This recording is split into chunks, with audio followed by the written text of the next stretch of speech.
Livro dos Atos dos Apóstolos, capítulo 12. Quem achou diz amém. Atos 12, a partir do verso 1 diz: Nessa ocasião, o rei Herodes prendeu alguns que pertenciam à igreja, com a intenção de maltratá-los.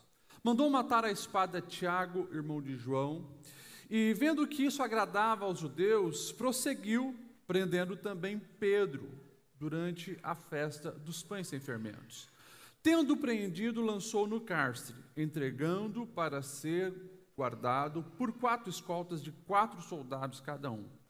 Herodes pretendia submetê-lo a julgamento público depois da Páscoa.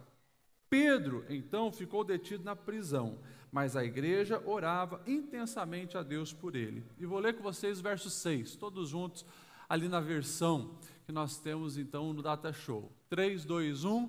E quando Herodes estava para o fazer comparecer, nessa mesma noite estava Pedro dormindo entre 2 soldados, ligado com 2 cadeias, e os guardas diante da porta guardavam a prisão. Amém. Esse versículo pode ficar na tela. E nós vamos falar sobre esse tema hoje. Deus é a sua única opção para triunfar nos dias maus. Meus irmãos, o livro de Atos, nós conhecemos como Atos dos Apóstolos, alguns gostam de chamar de Atos do Espírito Santo através da vida dos apóstolos, mas nós temos a continuação da expansão do reino de Deus após ali Jesus morrer, ressuscitar e ser levado para o céu, ser assunto ao céu.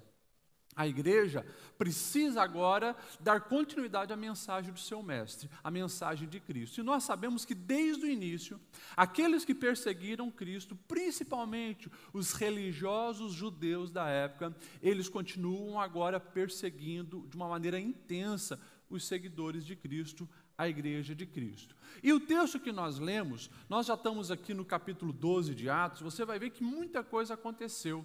Algumas pessoas foram mortas, nós temos o primeiro mártir, Estevão, e agora nós tivemos também o primeiro dos apóstolos de Cristo que foi morto, que foi Tiago. Herodes matou Tiago e, para deixar um pano de fundo esclarecedor para a gente entender esse contexto, esse Herodes, a gente às vezes confunde, e não é o Herodes que lá atrás perseguiu o bebê Jesus, quando ouve falar que vai nascer um novo rei e manda matar todas as crianças de Belém. Aquele Herodes era Herodes o Grande. Mas aquele homem, ele depois coloca ali seus filhos, seus sobrinhos, para darem continuidade nos governos naquela região ali da Palestina, e o título Herodes permanece em vários outros. Então, esse Herodes que nós estamos falando no capítulo 12, o nome dele é Herodes Agripa I. Ele era sobrinho também daquele Herodes Antipas, o que mandou matar o João Batista. Então, era uma família terrível, uma família perversa. Esse Herodes Agripa, ele tinha ali o desejo de, claro, fazer uma média com os judeus, então ele gostava de favorecer os judeus. Vendo que, depois de ter mandado matar o apóstolo Tiago, todos os judeus ficaram muito felizes, porque imagina, eles eram contra a igreja, ele agora mandou encarcerar o apóstolo Pedro, conhecido líder daquele grupo.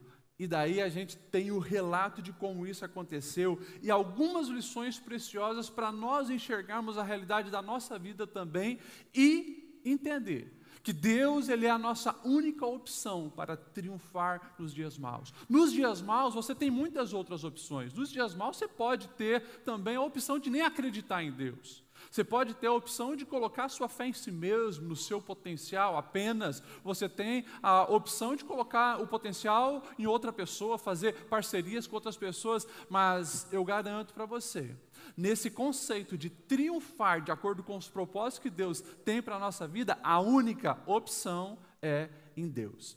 Vamos continuar o texto. E o texto vai dizer, eu deixei ali em destaque o verso 6, porque muito me chama a atenção o comportamento desse Pedro.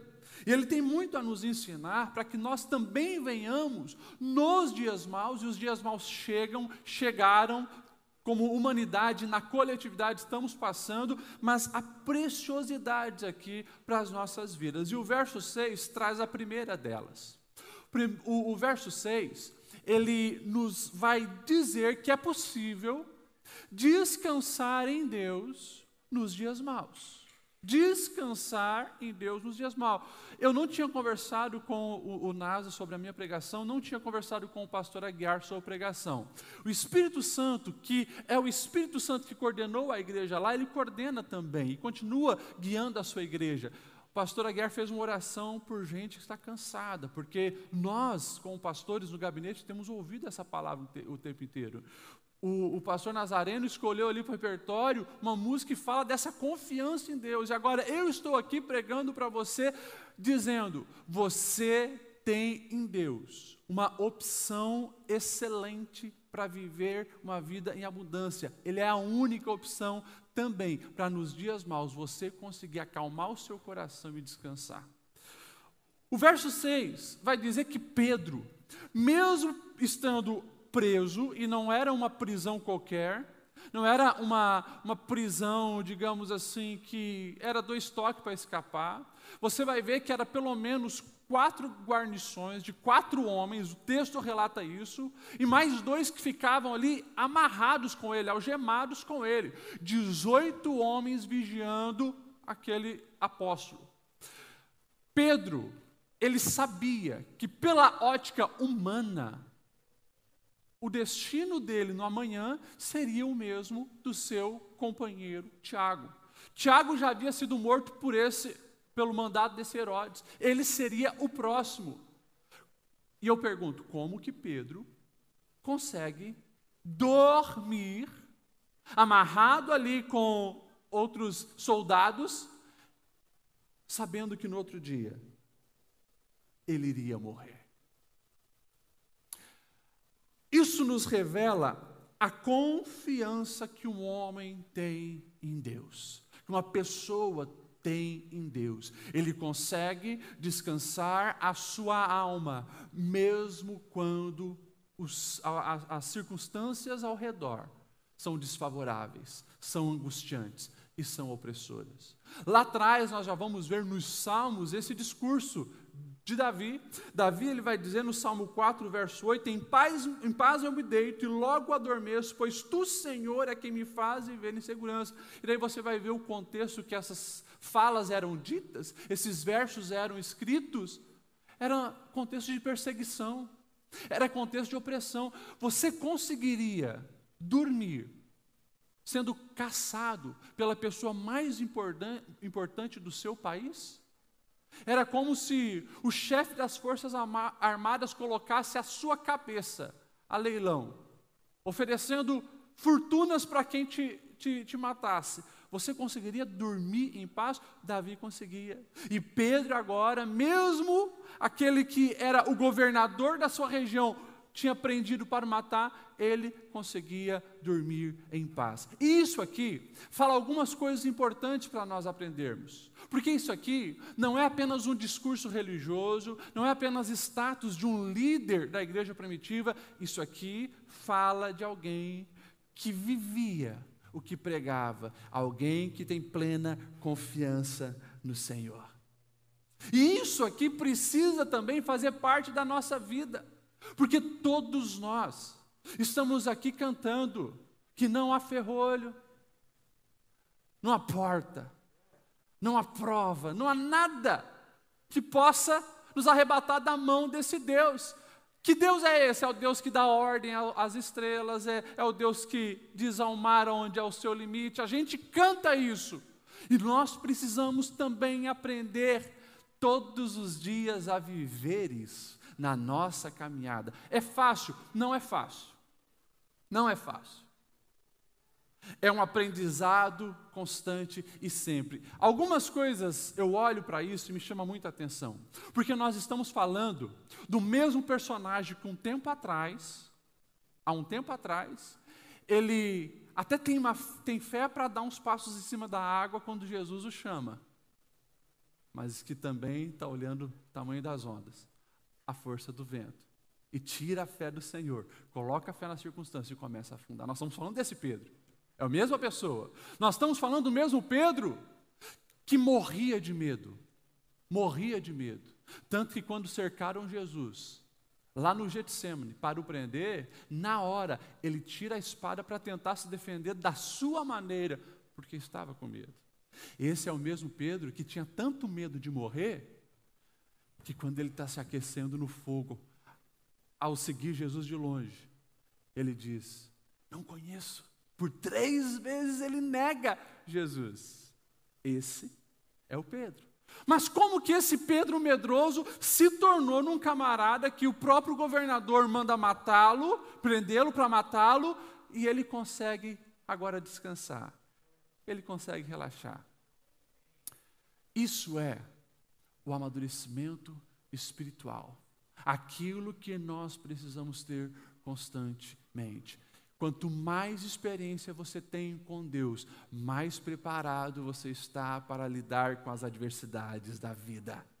E aquilo que a gente sempre fala, escute isso, Deus ele não vai, escute, Deus não vai te julgar, não vai puxar o teu tapete, muito menos jogar na sua cara, quando você é provado e a tua fé esmorece, e você não é aprovado em alguns testes. Deus não vai jogar isso na tua cara. Deus não vai. Sabe o que ele vai fazer? Ele vai fazer o que ele fez com Pedro. Ele tinha um propósito para a vida de Pedro, assim como tem para mim e para a sua. Ele vai atrás de Pedro, porque Pedro volta a pescar, mas ele vai lá em cima, no mar da Galileia, e chama Pedro. E Pedro então mergulha e vai para a restauração. E por 3 vezes o Senhor pergunta: tu me amas? Tu me amas? Tu me amas? Tu sabes todas as coisas, Senhor. Tu sabes que eu te amo. O Senhor estava ali fazendo uma ponte. Pedro, tu me negou 3 vezes, mas eu quero que você aqui entenda. Há um lugar ainda para você nos meus planos. Toda vez que Pedro respondia, Jesus acrescentava: apacenta as minhas ovelhas. Meu projeto contigo é para que você dê continuidade, cuide do meu rebanho. Então nós precisamos entender as adversidades, até mesmo nas vezes que você não é aprovado na sua fé, você precisa trazer como fatores pedagógicos, crescer, amadurecer, melhorar, porque vai ter provas muito mais difíceis, mas você vai estar com o coração em paz, sabendo que em Deus é possível descansar em meio ao caos. E claro, quando eu falo disso, eu tenho falado muito a respeito desse propósito de vida. Alguém que consegue, como diz o texto, dormir numa tranquilidade assim, entre os seus inimigos no dia anterior à sua morte, é alguém que não tem remorso, é alguém que não tem arrependimento do que ele tem feito com os seus dias. Pedro, ele tinha plena convicção: eu tenho andado no centro da vontade de Deus. Eu tenho gastado a minha vida naquilo que faz sentido, naquilo que tem valor eterno, naquilo que de fato vale a pena. Então você não vê Pedro clamando porque queria uma audiência com mais uma pessoa, Pedro querendo ter uma última conversa, se possível, com a sua família. Você não vê isso. Você vê alguém que consegue dormir em meio ao caos. Essa palavra é para você pensar. Como são os seus dias? Como têm sido os seus dias? Se você soubesse, e eu não estou aqui lançando praga, é uma suposição, se você soubesse que amanhã seria o seu último dia de vida, você viveria os últimos minutos, as últimas horas, de que maneira? Quem sabe tentando remendar as coisas, pedindo perdão para quem não pediu, amando quem deixou de amar, enviando mensagem para esclarecer assuntos que ficaram pendentes lá atrás. Esses dias me mandaram a sugestão de um livro para mim ler. O livro se chama Antes de Partir. 5 principais arrependimentos das pessoas na hora da morte. Esse livro foi escrito por Bronnie Ware. E essa pessoa, ela teve contato com centenas de vidas que estavam, claro, no hospital, desenganada pelos médicos, E ela então fez depois um levantamento de tudo isso e ela descobriu os 5 principais arrependimentos das pessoas. Quer saber quais são os 5? Primeiro, as pessoas mais se arrependem de ter vivido para suprir as expectativas do mundo, das outras pessoas, e na sua maioria de pessoas que não dariam nada por elas. Segundo grande arrependimento, ter trabalhado mais do que deveria. As pessoas gastaram todas as suas forças, toda a sua energia, apenas trabalhando, adquiriram coisas e perderam a vida que deveriam desfrutar de momentos muito mais importantes. Terceiro, a pessoa se arrepende de ter camuflado os sentimentos. Elas entendem que deveriam ter amado mais, beijado mais, abraçado mais, vivido mais os sentimentos. Quarto, elas cuidariam mais de si mesma. E quinto, teria ficado mais tempo com as pessoas que amavam. Os 5 principais arrependimentos nos corredores dos hospitais das pessoas que estão desenganadas. Pedro não tinha arrependimento. Pedro ele conseguia descansar naquele dia porque ele tinha convicção que vivia para a eternidade. O milagre vai acontecer, Pedro não sabia disso, mas ele tinha aquela convicção que o apóstolo Paulo vai falar em Romanos 14 e 8. Se vivemos, vivemos para o Senhor. Se morremos, morremos para o Senhor. Assim quer vivamos, quer morramos, pertencemos ao Senhor. É por isso que Deus ele é a única opção aonde você pode triunfar nos dias bons ou nos dias maus. Porque ali é um investimento para essa vida e principalmente para a vida no porvir. O centro da nossa vida precisa ser Deus. Esse é o único caminho, o único jeito, a única opção de triunfarmos nos dias maus. Segunda coisa, porque Deus é a única opção? Além de nós podermos encontrar nele o descanso que nós precisamos, inclusive nas horas difíceis, e a gente não ficar louco, a gente não entrar em parafuso com tanta doideira acontecendo no mundo, que é em Deus, também. A gente consegue, em Deus, interagir nos milagres que Ele nos proporciona. O texto vai dizer a partir do verso 7, a gente não leu aqui na leitura oficial, mas é fantástico o que acontece. O verso 7 ele vai dizer que de repente, ali naquele calabouço, ali naquela prisão, cercado de soldados com várias portas, acontece um milagre. Eu vou narrar para vocês conforme Lucas, que escreveu esse texto, ele diz assim: repentinamente apareceu um anjo do Senhor e uma luz brilhou na cela. Ele tocou no lado de Pedro e o acordou. Depressa! Levante-se, disse ele. Então as algemas caíram dos punhos de Pedro. E o anjo disse: vista-se, calce as sandálias. Pedro assim o fez. E disse o anjo: põe a capa e siga-me. E saindo Pedro o seguiu. Não sabendo que era real o que se fazia por meio do anjo, tudo parecia uma visão. Passaram a primeira e a segunda guarda. E chegando ao portão de ferro que dava para a cidade, esse se abriu por si mesmo para eles. E passaram. Tendo saído, caminharam ao longo da rua e, de repente, o anjo o deixou. Que coisa linda! Deus, ele intervém e realiza coisas grandiosas dentro dos propósitos que Ele tem para a nossa vida. Vários teólogos nesse texto começam a se perguntar e a gente não tem a resposta. Espera aí, qual é o diferencial de Pedro e qual é o diferencial para Tiago? Por que Tiago teve que morrer e Pedro agora foi liberto? Um milagre aconteceu? Eu não sei dizer.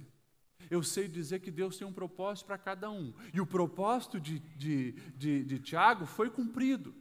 A igreja estava despertada para orar desde que aquilo aconteceu com Tiago. Então tudo tem os seus propósitos. Agora, quando nós colocamos a nossa confiança em Deus, nós vamos ver Deus agindo segundo os seus propósitos eternos. E aqui acontece um milagre de libertação. Deus livra Pedro da prisão. E o que eu acho mais lindo, Deus, ele deixa bem claro que tem coisas, é Ele que vai fazer. Tem coisas que somos nós que vamos fazer. Deus poderia ou não poderia, no estalar de dedo, fazer Pedro aparecer fora da cadeia? Poderia. Deus poderia ou não poderia teletransportar como fez com Filipe? Poderia. Deus poderia ter feito os guardas sumirem e as portas literalmente se abrir? Poderia. Deus escolheu enviar um anjo. E o interessante é que o anjo começa agora a dialogar com Pedro. Ô, camarada, acorda, coloca as sandálias. Um estalar de dedo, as sandálias poderia estar no pé, mas era a função de Pedro colocar as sandálias. Coloca a capa. Agora, você mexe suas pernas que você vai me seguir. E ele começa a seguir. E as portas vão se abrindo. Os guardas que estão nas portas não vê nada. Pedro se tornou invisível junto com aquele anjo. E quando Pedro percebe, ele já está na rua. Está livre da prisão. E ele então vai para onde os irmãos estavam em oração. Eu coloquei aqui esse paralelo. Deus envia o anjo anestesia os guardas. Mas é Pedro que tem que se levantar. O anjo livra Pedro das algemas, mas é Pedro que tem que colocar a capa e as sandálias. O anjo faz com que as portas e os portões se abram, mas é Pedro quem tem que seguir o anjo até para fora. Ou seja, nós vamos ver o tempo inteiro essa interação. E é por isso que você precisa entender, aquilo que você não dá conta, aquilo que você não pode fazer, pode ficar tranquilo. Deus faz, mas aquilo que é para você fazer, é você que tem que fazer.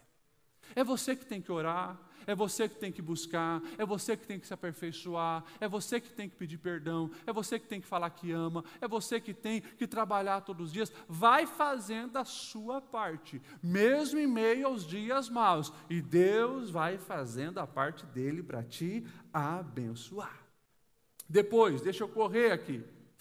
O texto vai dizer que Pedro estava detido, mas a igreja estava em oração. O verso 5, se puder jogar ali na tela para a gente, porque ali tem uma expressão fantástica. Na minha versão NVI diz assim: Pedro ficou detido na prisão, mas a igreja orava intensamente a Deus por ele. E ali vai também dizer, né? Mas a igreja fazia contínua oração por Deus, por ele a Deus. Meus irmãos, mais uma vez, a gente precisa entender sobre a nossa parte na oração. A oração, ela tem um poder extraordinário, e na verdade não existiu um ser humano nessa terra, que conseguiu desvendar os mistérios da oração, ou alcançar a plenitude da oração. Muitos foram os níveis que os seres humanos desfrutaram do conhecimento e do privilégio de orar, mas se somar tudo isso que já foi orado por mim e por você, eu acredito que ainda não dá 1% daquilo que nós podemos alcançar através da oração. A oração é algo que renova a alma, é algo que abre a nossa visão, é algo que fortalece o nosso espírito. A oração é o que move os céus ao nosso favor. E, quando eu digo que Deus é a nossa única opção para triunfar nos dias maus, essa é uma das chaves, porque oração é falar com Deus, é abrir o coração para Deus. E mais uma vez, a igreja não podia entrar em guerra física contra aqueles soldados. Estamos falando de soldados romanos. A igreja não tinha condições de fazer um levantamento ali com os políticos da época, com as pessoas influentes e importantes da época. Por quê? Porque todos eles estavam contra a igreja nesse momento. A igreja não podia nem fazer uma manifestação pública, uma passeata para ver se saía na televisão da época, né? Não, porque eles eram perseguidos. Mas a igreja, que não tinha acesso aos homens importantes dessa terra, tinha acesso ao coração do Criador do universo. Os joelhos se dobram aqui, numa casa,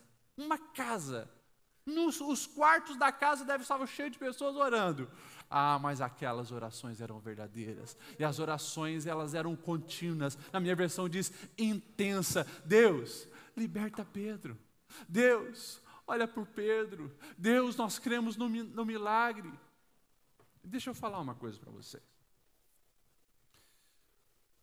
O apóstolo Tiago, ele já tinha sido morto. Pedro, na ótica humana, na tradição humana, ele não tinha escapatória. Na ótica humana, aquelas pessoas estavam perdendo tempo. Na ótica humana, aquelas pessoas estavam desperdiçando tempo, saliva, ao orarem por uma causa perdida. Pedro, na ótica humana, já estava morto. Mas para quem tem fé, quem tem fé. É por isso que a Bíblia vai dizer que o justo ele não anda segundo esses olhos, com a mente desse mundo, mas a gente anda pelos olhos da fé. Sabe por quê? É costumeiramente nós ouvirmos isso, de gente que a sociedade olhava e falava, para esse não tem mais jeito. Está nas drogas, está no tráfico, está na bebida, é um sem vergonha, é mulherengo, é pervertido, está mergulhado na pornografia, está viciado em jogo. Para esse não tem jeito. Os parentes tentaram, os tios tentaram, a esposa tentou, o marido tentou, os filhos tentaram, ninguém deu conta. Mas quando os joelhos se dobram, ali há solução, ali tem jeito. Porque para Deus nada é impossível. Basta ter fé. E aquelas pessoas não desanimaram contra todas as probabilidades, contra todas as possibilidades. Os joelhos estavam no chão, as lágrimas caindo, e Deus ouviu a oração daquela igreja, interveio e resgatou a vida de Pedro. Eu não estaria aqui se não fosse oração, e é bem provável que você não estaria aqui se não fossem as orações. Agora, com tantos exemplos desse tempo e desse tempo, a pergunta é, por que estamos orando tão pouco pelas causas impossíveis? Ore mais, ore mais.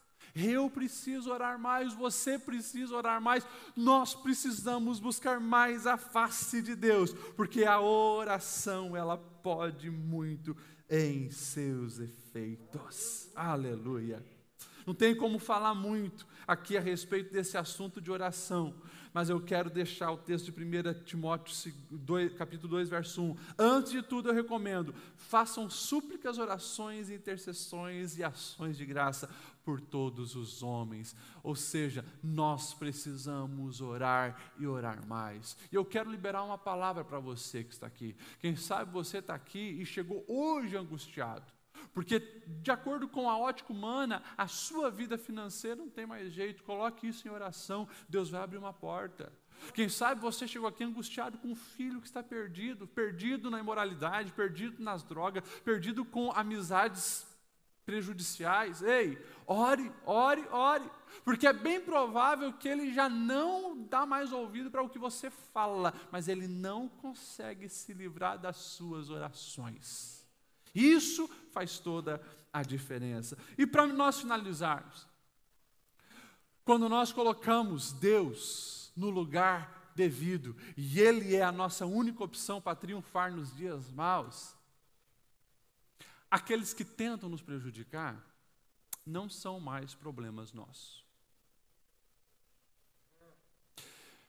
Eu duvido que tenha um adulto aqui, ou qualquer pessoa acima, quem sabe, dos 15, 16 anos, eu duvido que tenha alguém que já não foi prejudicado por uma outra pessoa. Que alguém não tentou puxar o teu tapete, alguém não falou mal, alguém não tentou te prejudicar, alguém não tentou te difamar. Eu duvido que não tenha. Hoje, a gente sabe que isso, no mundo perverso, é cada vez mais intenso e descarado. Agora, deixa eu falar uma coisa para você. A Bíblia nos ensina algo extremamente difícil, que é a gente colocar nas mãos de Deus, inclusive o nosso desejo de vingança. Isso é difícil. Porque se eu estou assistindo um filme e aquele ator principal ele foi prejudicado, o filme todo, o enredo do filme todo é ele se vingando e mostrando para os outros caras que mexeram com ele o que é bom para a tosse, como diz o ditado popular brasileiro. Se eu estou assistindo um seriado, a lógica humana é essa. O bom, o herói, é aquele que se vinga, é aquele que manifesta a sua justiça própria. Agora, na ótica de Deus, a coisa é diferente. Na ótica de Deus, Deus está dizendo: filho, quem mexe contigo, não está apenas mexendo contigo, está mexendo comigo. Então, confia, descansa. Os cristãos, eu estou pregando para uma igreja, então nós cristãos, vou colocar nós cristãos, corremos um sério risco, escute isso, de estarmos desperdiçando muito mais energia planejando uma vingança do que de joelhos no chão orando. Isso é terrível, isso é terrível. Porque a gente vai patinar. É o velho ditado, né? Quando o homem trabalha, é o homem que trabalha. Mas quando o homem ora, é Deus que trabalha. É Deus que trabalha. Essa igreja orava. Nunca que Herodes daria ouvido para qualquer um desses cristãos. Nunca. Um líder orgulhoso, altivo, nariz empinado, nunca. Mas as coisas vão acontecendo. E o texto diz assim: teve um povo lá que entrou em briga com o governador Herodes, o povo de Tiro e Sidom. Eles estavam muito aborrecidos e começaram a fazer manifestações. E Herodes, que não era um cara frouxo, mole, também endureceu as coisas para esse povo. E esse povo começou a ver: ixi, a gente vai perder as terras, não vão poder plantar, não vão poder colher, a gente vai ser prejudicado. Eles pediram então para um amigo conseguir uma audiência. E foram até Cesareia Marítima, aonde estava esse Herodes Agripa. E chegou o dia onde esse Herodes então vai se encontrar com as pessoas de Tiro e Sidom para dar o seu discurso. E ele dá um discurso, deve que deu um discurso muito lindo, porque as pessoas começaram a aplaudir e o povo de Tiro e Sidom, para fazer uma média, começaram a gritar: ah, não é voz de homem, é voz de Deus. Colocaram ele no lugar de Deus. E o pior, ele recebeu isso. Aquilo entrou no coração. O texto vai dizer que quando isso entra no coração dele, um anjo do céu desce, o mata, e vermes na hora começam a se alimentar da carne de Herodes. A igreja arquitetou uma armadilha para matá-lo. A igreja foi para as redes sociais difamá-lo. A igreja saiu com cartaz xingando. A igreja orou. Herodes mesmo, com seus pecados, acabou caindo nas próprias ciladas de orgulho e altivez. A justiça de Deus foi feita. Pastor, o que isso tem a ver comigo? Tem tudo. Tudo a ver comigo e tudo a ver contigo. O recado de Deus para mim e para você é: filho, quem confia, não fica desperdiçando a sua energia nos dias maus com coisas supérfluas. Confia. Deixa aquele cunhado que está falando mal comigo, deixa aquela cunhada que está falando mal comigo. Deixa aquela pessoa no trabalho que está, buzinando a teu respeito para o chefe te mandar embora. Faça a tua parte. Ora e ora. Pastor, mas é o meu ex. Está um caos. Pois é. O teu ex, o máximo que ele vai fazer é pagar um bom advogado, que quem sabe vai inventar um monte de mentira lá para tentar te prejudicar. Agora, por que você não entra no teu quarto, fecha a tua porta e conversa com aquele que rege o coração dos juízes? Confia em Deus. Confia plenamente em Deus. É o que nós precisamos fazer. Vamos se colocar em pé? O final desse capítulo ele é fantástico. A gente não pode se aprofundar muito nele. Mas O final desse capítulo vai dizer assim no verso 24: entretanto, a palavra de Deus continuava a crescer e a se espalhar. E o verso 25: e tendo terminado sua missão, Barnabé e Saulo voltaram a Jerusalém, levando consigo João, também chamado Marcos. O que tem a ver, pastor Lediel? O verso 24 e 25 do capítulo 12. O capítulo 12 ele começa falando de perseguição e prisão. Um governador doido perseguindo a igreja e tentando acabar com ela. E o mesmo capítulo, nem precisou andar muito a história, o mesmo capítulo finaliza dizendo que esse rei está morto. E a igreja não para de crescer. A igreja continua ativa, viva, espalhando as boas novas do Evangelho. E o recado de Deus para o meu e para o teu coração é justamente isso. Faça o que é para fazer, que é confiar plenamente no Senhor. Essa é a sua única opção. E o teu final é de triunfo, em nome de Jesus. Feche os seus olhos, nós vamos orar. E eu queria que nessa oração, já de olho fechado, você vai contando para Deus o que precisa mudar, o que precisa melhorar. Fala para Deus quem são os Herodes da sua vida. E fala para Deus também que você vai parar de desperdiçar energia com coisas que não trazem resultado. Firma um propósito com Deus de oração, de entrega, de vida, de derramar. Deus, nesse momento nós buscamos a Tua face em oração, depois de ouvirmos a Tua palavra. E nós queremos Te agradecer, Senhor, porque a Tua palavra é vida. A Tua palavra e as histórias que chegam até nós através dela fortalecem a nossa fé, ampliam a nossa visão, colocam por terra os nossos achismos e mostram, Senhor, que de fato não são os argumentos humanos que determinam o final de triunfo, mas é a Tua palavra, é o Teu comando, é o Teu agir.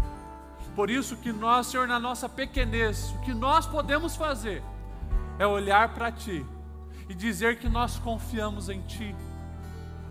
É dizer, Senhor, que Tu és a nossa única opção para triunfarmos nos dias maus. E como tem pessoas, Senhor, vivendo os dias maus. Dias maus, Senhor, quem sabe no casamento, na família, na saúde, na vida financeira, na vida profissional. Tu sabes, Senhor, aonde está o dia mau de cada um. Mas nós estamos aqui todos dizendo que confiamos em Ti, Senhor. Intervém ao nosso favor, assim como fizeste com Pedro. E quantos joelhos estiverem dobrados, Senhor, que nós possamos ver a Tua mão se movendo em nosso favor. Assim pedimos a Tua bênção, em nome de Jesus.